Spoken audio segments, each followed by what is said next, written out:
Ce vendredi 13 juin 2025, Apolline de Malherbe a accueilli Marion Maréchal sur les plateaux de BFM TV. L'interview, virulente, a porté sur les émeutes racistes qui ont secoué l'Irlande du Nord. Au cours de cet échange, l'eurodéputée a critiqué les sociétés multiculturelles et multiculturelles, responsables selon elle des tensions intercommunautaires.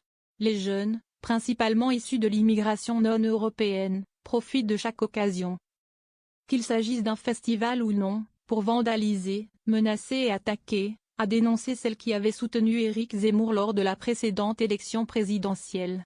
Pour Marion Maréchal, la violence qui s'exprime en France relève davantage du racisme anti-blanc, du racisme anti-français, de la haine de la nation française, que des Français de souche.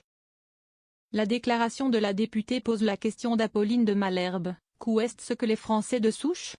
Les Français d'origine française, a d'abord répondu Marion Maréchal, invitée à développer. Par exemple, j'en suis la preuve. Je pense que vous admettrez aisément qu'il puisse exister des personnes dont les ancêtres étaient français, sur plusieurs générations, plusieurs siècles, a-t-elle soutenu. La présentation n'a pas convaincu son interlocutrice. Marion Maréchal estime que le problème de l'identité se pose dans le contexte de la vague d'immigration incontrôlée, extra-européenne, très récente, ces 40 dernières années. Apolline de Malherbe répète sa question. Comment définissez-vous un Français d'origine française?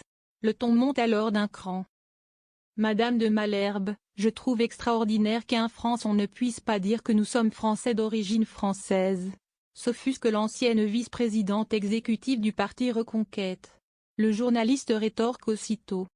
Combien faut-il de grands-parents étrangers pour considérer une personne d'origine française comme française? La députée se défend en soulignant que retracer la généalogie d'une personne est assez simple. Nous savons que nous faisons partie de cette France, qui a contribué, parfois au péril de sa vie, à construire la France, conclut-elle fièrement.